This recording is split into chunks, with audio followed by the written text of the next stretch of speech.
Hello friend, स्वागत है आपका हमारे यूट्यूब चैनल रोजगार विदयान में। फ्रेंड, स्पेशलिस्ट ऑफिसर के पदों पर भर्ती के लिए रिक्रूटमेंट 2024 का एक नया विज्ञापन जारी किया गया है। पूरी तरीके से आपकी परमानेंट पोस्ट है। इसमें टोटल पोस्ट है आपकी 886 और सभी राज्यों से कैंडिडेट मेल फीमेल सभी लोग इसमें एलिजिबल हैं, आवेदन कर सकते हैं। तो चलिए चलकर हम डिटेल नोटिफिकेशन चेक कर लेते हैं कि एडवर्टाइजमेंट कहाँ से जारी किया गया है, इसमें आपको किस प्रकार से आवेदन करना है, आवेदन करने के लिए एसेंशियल क्वालिफ़िकेशन वगैरह और अदर कंडीशन क्या रखी गई है। के लिए आपको सबसे पहले इसकी ऑफिशियल वेबसाइट पर आना होगा। ऑफिशियल वेबसाइट आपकी IBPS की ऑफिशियल वेबसाइट है। जैसे ही आप इसकी ऑफिशियल वेबसाइट पर आएंगे तो आपको स्क्रॉल करके सबसे नीचे आ जाना है। तो यहाँ पर आप रीसेंट अपडेट के ऑप्शन में देखेंगे, रीसेंट अपडेट के। तो इसमें दो टाइप की वैकेंसी है। जो आपकी पहली वैकेंसी है CRP POMTS XIV। तो इस एडवर्टाइजमेंट पर मैं वीडियो बना चुकी हूँ। और जो हमारी दूसरी एडवर्टाइजमेंट है वो है आपका CRP SPL। तो हमें जो है इसी एडवर्टाइजमेंट को इसमें चेक करना है और इसी के बारे में हम सारी डिटेल जानेंगे। तो इसी ऑफिशियल वेबसाइट पर आपको डिटेल एडवर्टाइजमेंट इससे जुड़ा हुआ मिल जाएगा और एप्लीकेशन फॉर्म भी यहाँ पर अप्लाई करने का लिंक दिया गया है। यहाँ पर आप देख सकते हैं, ये आपको CRP SPL पर अप्लाई करने का लिंक दिया गया है। और ये आपको थोड़ा सा और नीचे आएंगे तो यहाँ पर आपको CRP SPL से जुड़ा हुआ एडवर्टाइजमेंट दिया गया है। तो यहाँ से आप जो है ये एडवर्टाइजमेंट पढ़ सकते हैं। और थोड़ा सा और ऊपर आएंगे तो यहाँ पर एप्लीकेशन करने का लिंक आपको दिया गया है, यहाँ से आप एप्लीकेशन कर सकते हैं। तो चलिए आगे की डिटेल अब हम चेक कर लेते हैं। एडवर्टाइजमेंट है जो कि जारी किया गया है IBPS यानी institute of banking personal selection की तरफ से। और ये जो पोस्ट है आपकी, वो जो कैटेगरी है आपकी वो CRP SPL वाली कैटेगरी है, यानी common recruitment process for recruitment of specialist officer in participating bank. तो ये स्पेशलिस्ट ऑफिसर के पदों पर भर्ती के लिए जो है नोटिस निकाला गया है। और ये आपकी ऑफिशियल वेबसाइट है www.ibps.in। इसी ऑफिशियल वेबसाइट पर डिटेल एडवर्टाइजमेंट और अप्लाई करने का लिंक अवेलेबल है। बाकी आगे चेक कर लेते हैं हम। और यहाँ पर जो है अगर आपकी इससे जुड़ी हुई कोई कंप्लेन है, कोई क्वेरी है, तो यहाँ पर जो है मेल ID दी गई है, यहाँ पर आपको साइट दी गई है। तो यहाँ पर जो है आप मेल वगैरह कर सकते हैं या अपनी क्वेरी वगैरह जो है आप भेज सकते हैं, आपको रिप्लाई यहाँ पर मिल जाएगा। आप पोस्ट वगैरह की डिटेल हम चेक कर लेते हैं। तो इसमें जो हमारी पोस्ट वगैरह है वो सबसे पहले IT ऑफिसर स्केल 1 की पोस्ट है, एग्रीकल्चर फील्ड ऑफिसर स्केल 1 की पोस्ट है, राज्यसभा अधिकारी स्केल 1 की पोस्ट है, लॉ ऑफिसर स्केल 1 की पोस्ट है, HR and personnel officer scale 1 की पोस्ट है एंड मार्केटिंग ऑफिसर स्केल 1 की पोस्ट है। बाकी इम्पॉर्टेंट डेट वगैरह चेक करेंगे अगर, तो ऑनलाइन रजिस्ट्रेशन वगैरह और मॉडिफिकेशन ऑफ एप्लीकेशन आपका स्टार्ट हुआ है 1 अगस्त 2024 से। और अप्लाई करने की लास्ट डेट आपकी है 21 अगस्त 2024। बाकी फ़ीस वगैरह सबमिट करने की भी लास्ट डेट आपकी 21 अगस्त 2024 है। इसमें आपका प्री एग्ज़ाम होगा। तो जो आपका ऑनलाइन प्री एग्ज़ाम होगा वो नवंबर के मंथ में होगा और उसका जो कॉल लेटर वगैरह आपका आएगा वो अक्टूबर के मंथ में आ जाएगा। और बाकी जो प्रीलिम्स का रिज़ल्ट वगैरह है वो आपका अनाउंस होगा नवंबर या दिसंबर के मंथ में। उसके बाद आपका इसमें मेन एग्ज़ाम होगा जो कि उसका जो कॉल लेटर वगैरह वो दिसंबर के मंथ में आएगा और उसका एग्ज़ाम भी आपका दिसंबर के मंथ में ही होगा। ऑनलाइन एग्ज़ाम ही होगा आपका मेन वाला भी। और उसका जो रिज़ल्ट है वो डिक्लेयर किया जाएगा जनवरी या फरवरी मंथ में। साथ ही इसमें आपका इंटरव्यू कंडक्ट कराया जाएगा जो फरवरी या मार्च के मंथ में हो सकता है। बाकी इसमें जो है आपका पूरा प्रोसेस चलेगा, उसके बाद आपको इसमें जॉइनिंग दी जाएगी, यानी प्री मेंस और उसके बाद इंटरव्यू। तो इस पूरी सिलेक्शन प्रक्रिया के दौरान आपका जो है फाइनली सिलेक्शन किया जाएगा। उसके बाद यहाँ पर इंडेक्स दिया गया है। तो इंडेक्स में ये बता दिया गया है कि कौन से पेज पर क्या इन्फॉर्मेशन दी गई है। तो यहाँ से आप डायरेक्ट भी जो है उस पेज पर जा सकते हैं। आगे ये आपको अप्लाई करने का लिंक दिया गया है यहाँ पर, तो यहाँ से आप डायरेक्ट जो है अप्लाई कर सकते हैं। ये हमारी पोस्ट है CRP SPL से रिलेटेड। और अब आगे देखेंगे क्वालिफ़िकेशन वगैरह इसके लिए क्या है, कैसे आपको इसमें आवेदन करना है। तो ये आपको टोटल 11 बैंक यहाँ पे दिए गए हैं। तो जो भी आपकी जॉइनिंग वगैरह होगी वो इन 11 बैंक में ही होगी। तो जब आप एप्लीकेशन वगैरह करेंगे तो आपको इन्हीं 11 बैंक से ही जो है एक बैंक चूज़ करना होगा, वहीं पर आपको जो है पोस्टिंग मिलेगी। बाकी एलिजिबिलिटी वगैरह क्या है इसमें, तो बैंक भी देख लेते हैं। अलग अलग बैंक जो हैं यहाँ पे दे दिए गए हैं। बैंक ऑफ बड़ौदा है, कैनरा बैंक है, इंडियन ओवरसीज़ बैंक है, यूसीओ बैंक है, बैंक ऑफ इंडिया है, सेंट्रल बैंक ऑफ इंडिया है, पंजाब नेशनल बैंक है, union bank of India, bank of Maharashtra, Indian bank and Punjab and Sind bank. ये टोटल 11 बैंक हैं। जिस भी बैंक का आप चुनाव करेंगे वहाँ पर आपको इसमें जॉइनिंग वगैरह दी जाएगी।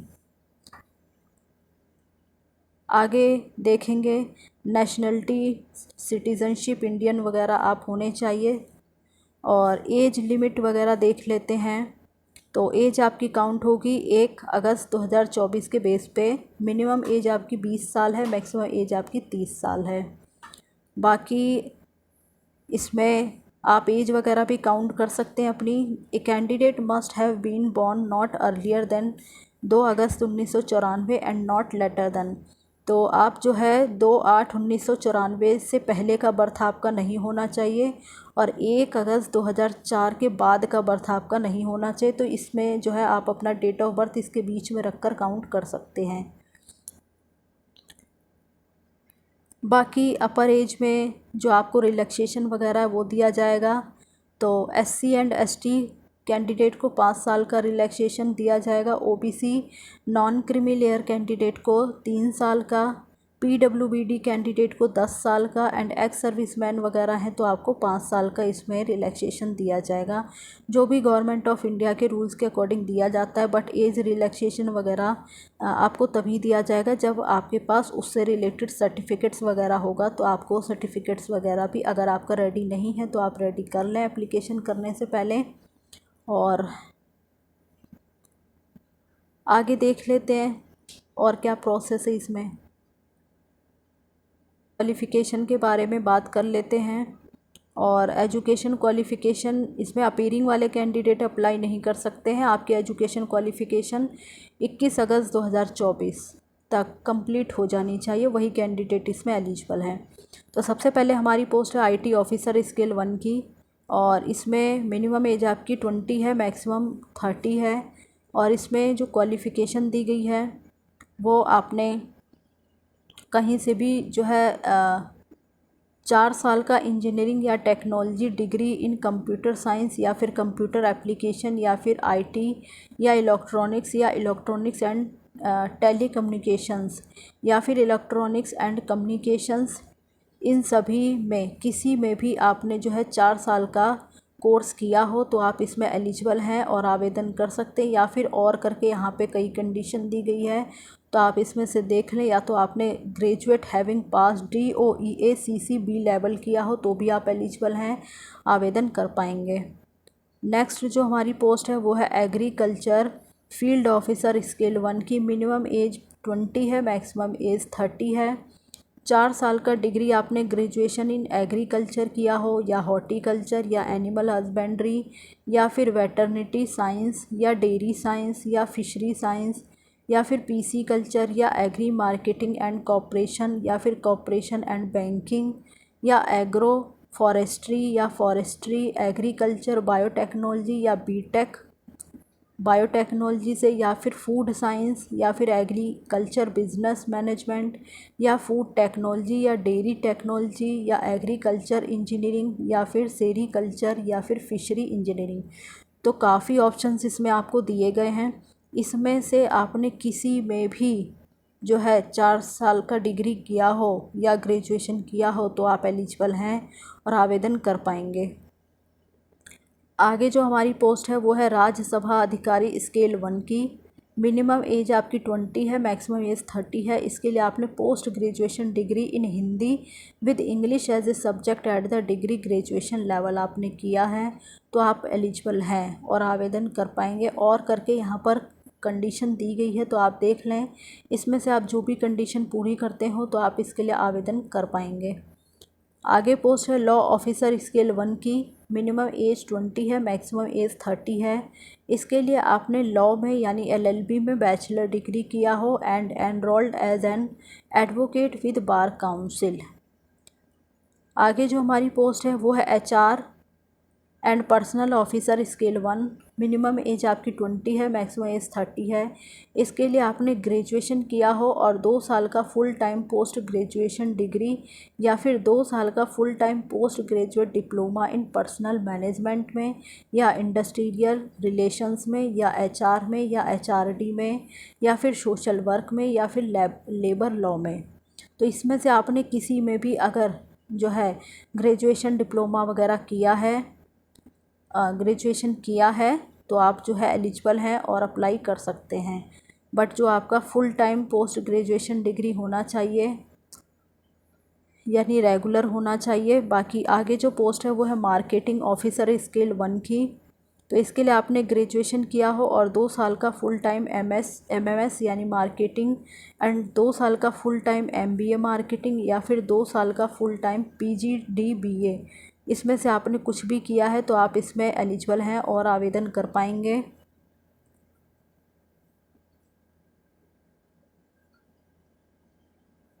प्रक्रिया होने वाली है वो है आपका प्रीलिम्स होगा, फिर मेन होगा, फिर इंटरव्यू वगैरह होगा, डॉक्यूमेंट वेरिफिकेशन होगा।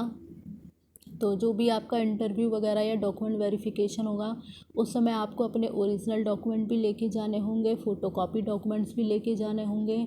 तो जो भी आपके फ़ोटोकॉपी डॉक्यूमेंट्स हैं उन्हें सेल्फ अटेस्ट वगैरह करके आपको लेके जाना होगा। 2 पासपोर्ट साइज़ फ़ोटोग्राफ वगैरह आप लेके जाएं साथ में। और अलग अलग पोस्ट के लिए आप अलग अलग एप्लीकेशन करें। बाकी फ़ीस चार्ज इसमें बताया गया है तो वो हम चेक कर लेते हैं। फ़ीस वगैरह इसमें जो है वो है आपकी SC ST PWD कैंडिडेट के लिए 175 रुपये फ़ीस है, जिसमें इंक्लूसिव है GST। और साथ ही जो ऑल अदर कैंडिडेट हैं उनके लिए 850 रुपये फ़ीस चार्ज यहाँ पे रखा गया है, GST ऑफ इंक्लूसिव। और जो पेमेंट वगैरह है वो भी आपको ऑनलाइन ही फ़ीस सबमिट करनी होगी। बाकी और किसी माध्यम से जो है आप फ़ीस वगैरह ना भेजें। एग्ज़ाम वगैरह का क्या सिलेबस रहने वाला है, क्या स्ट्रक्चर है पूरा, उसके बारे में बता दिया गया है। तो सबसे पहले प्रीलिम्स एग्ज़ाम होगा और उसमें क्या क्या सब्जेक्ट से क्वेश्चन पूछे जाएंगे यहाँ पे मेंशन कर दिया गया है। कितने क्वेश्चन होंगे, कितने मार्क्स के होंगे, और ये सारी इन्फॉर्मेशन यहाँ पे दी गई है। साथ ही कितना समय आपको दिया जाएगा एग्ज़ाम में, तो ये सारी इन्फॉर्मेशन यहाँ पे आपको दे दी गई है और आप देख लें। उसके बाद आपका इसमें मेन एग्ज़ाम होगा, तो मेन एग्ज़ाम में भी आपसे जो है अलग अलग सब्जेक्ट से पूछा जाएगा और कितने कितने क्वेश्चन पूछे जाएंगे वो आप चेक कर लें। बाकी for the post of Rajya Sabha अधिकारी, तो जो राज्यसभा अधिकारी है उसके लिए जो टेस्ट होने वाला यानी जो एग्ज़ाम होगा उसमें आपको किस किस सब्जेक्ट से क्वेश्चन पूछा जाएगा उसके बारे में डिटेल दी गई है। नंबर ऑफ़ क्वेश्चंस कितने पूछे जाएंगे, मैक्सिमम मार्क्स क्या होगा और समय आपको कितना दिया जाएगा, तो उसके बारे में यहाँ पे सारी डिटेल बता दी गई है।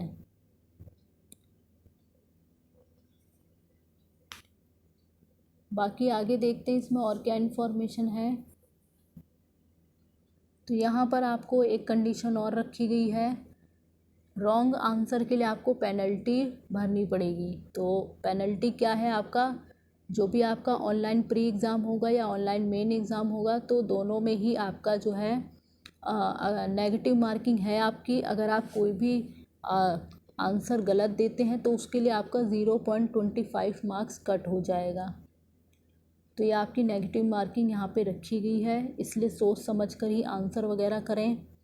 और उसके बाद जो है आपका एग्ज़ाम वगैरह होगा और कट ऑफ वगैरह आ जाएगी आपकी, तो उसी के बेसिस पर जो है आपका फाइनली सिलेक्शन किया जाएगा इसमें। उसके बाद इंटरव्यू वगैरह आपका लिया जाएगा पूरा। तो यहाँ पर एग्ज़ाम सेंटर वगैरह कहाँ पड़ेंगे उसके बारे में भी सारी डिटेल दी गई है। तो जब आप एप्लीकेशन करेंगे तो उसमें आपको एग्ज़ाम सेंटर भी चूज़ करना होगा। जो भी आप एग्ज़ाम सेंटर चूज़ करेंगे वहीं पर आपको एग्ज़ाम का सेंटर दिया जाएगा।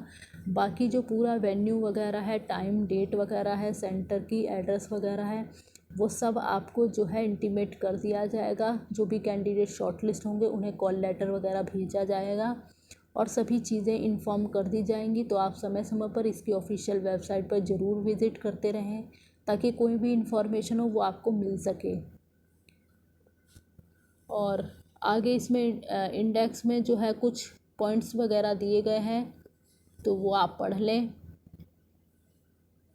बाकी लिस्ट ऑफ डॉक्यूमेंट्स वगैरह है इसमें, जो भी आपको इंटरव्यू या डॉक्यूमेंट वेरिफिकेशन के समय लेके जाना होगा तो उसके बारे में यहाँ पर सारी डिटेल दे दी गई है। तो आप जो है स्टेप बाय स्टेप ये सारी डिटेल अच्छे से पढ़ लें ताकि कोई भी डॉक्यूमेंट्स वगैरह आपका छूटे नहीं। और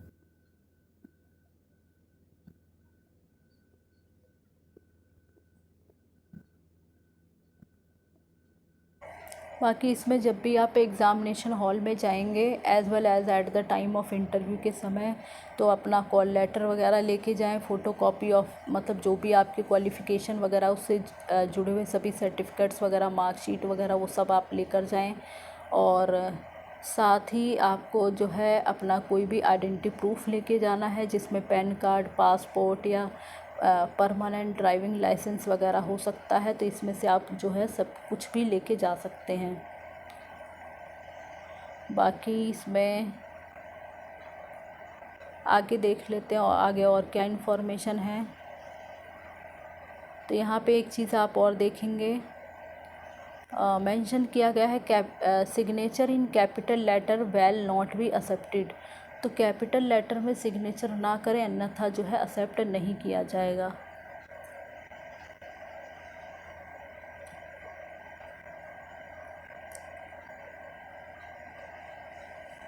यहाँ पे आपको सारी जानकारी दे दी गई है। तो एक बार एप्लीकेशन फॉर्म फिलअप करने से पहले आप ये सारी डिटेल यहाँ पे अच्छे से पढ़ लें। पॉइंट नंबर 18, 19, 20, 21 वगैरह यहाँ पे आपको सारी चीज़ें मेंशन कर दी गई हैं। फ़ोटोग्राफ वगैरह का कितना साइज़ आपको रखना है, कौन से फॉर्मेट में आपको अपलोड करना होगा, सिग्नेचर वगैरह आपको कैसे करना है उसके बारे में यहाँ पे सारी डिटेल दी गई है। और बाकी आप यहाँ पे देख लें किन किन चीज़ों का आपको ध्यान रखना है, वो सारी इन्फॉर्मेशन यहाँ पे दे दी गई है। तो एक बार आप अप्लाई करने से पहले खुद से भी डिटेल एडवर्टाइजमेंट पढ़ें, उसके बाद ही एप्लीकेशन करें। तो फिर भी जो क्वालिफ़िकेशन वगैरह है, फ़ीस की डिटेल वगैरह वो सब हम देख चुके हैं। बाकी इसमें आपका प्री के लिए अलग एग्ज़ाम सेंटर होगा, मेन के लिए आपका अलग एग्ज़ाम सेंटर होगा। तो जो भी आप एग्ज़ाम सेंटर चूज़ करेंगे उसके अकॉर्डिंग ही आपको सेंटर वगैरह अवेलेबल कराया जाएगा। और कॉल लेटर वगैरह जो आपका होगा वो आपको ऑफिशियल वेबसाइट पर ही अपडेट किया जाएगा, वहीं से आपको डाउनलोड वगैरह करना होगा। उसके लिए आपको अलग से मतलब जो है अलग से कोई एडमिट कार्ड वगैरह नहीं भेजा जाएगा आपको।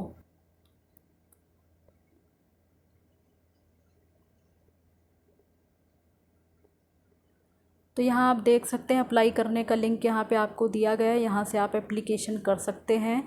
और थोड़ा नीचे आएंगे तो यहाँ पर अलग अलग पोस्ट के लिए जो है आपको नंबर ऑफ़ वैकेंसीज़ वगैरह कैटेगरी वाइज डिवाइड की गई है। यहाँ पे बता दिया गया है कि किस बैंक में आपकी कितनी टोटल वैकेंसी है। तो यहाँ से आप जो है वैकेंसीज़ बैंक में चेक कर सकते हैं। तो जिस बैंक में आपको अप्लाई करना है वहाँ पर आप नंबर ऑफ़ वैकेंसी चेक कर लें। और ये जो है अलग अलग पोस्ट वाइज यहाँ पे है, जैसे एग्रीकल्चर फील्ड ऑफिसर के लिए है तो यहाँ पे इस पोस्ट से रिलेटेड अलग अलग बैंक में कैटेगरी वाइज वैकेंसीज़ को डिवाइड किया गया है। तो ये सारी डिटेल जो है अलग अलग पोस्ट के लिए, ये लॉ ऑफिसर स्केल 1 के लिए है। और टोटल आपके 11 बैंक हैं, तो सभी 11 बैंक में जितनी भी वैकेंसीज़ है कैटेगरी वाइज यहाँ पे डिवाइड कर दी गई है। आपको यहाँ मार्केटिंग ऑफिसर के लिए है, सारी टोटल वैकेंसी जो है यहाँ पे मेंशन कर दी गई है। तो आप जो है अपने अकॉर्डिंग यहाँ पे चेक कर ले, जहाँ भी आप अप्लाई करना चाहते हो कर सकते हैं। और बाकी आपका जो है सेंटर वगैरह दिया गया है। तो प्रीलिम्स एग्ज़ाम के लिए आपका अलग सेंटर होगा, मेन एग्ज़ाम के लिए आपको अलग सेंटर दिया जाएगा। यहाँ से आपको चूज़ करना होगा कौन से स्टेट या यूनियन टेरिटरी वगैरह में आप जो है अपना सेंटर लेना चाहते हैं, या आपको एप्लीकेशन फॉर्म में सबमिट करना होगा। तो जहाँ भी आप चूज़ करेंगे वहीं पर आपको एग्ज़ाम सेंटर अवेलेबल कराया जाएगा।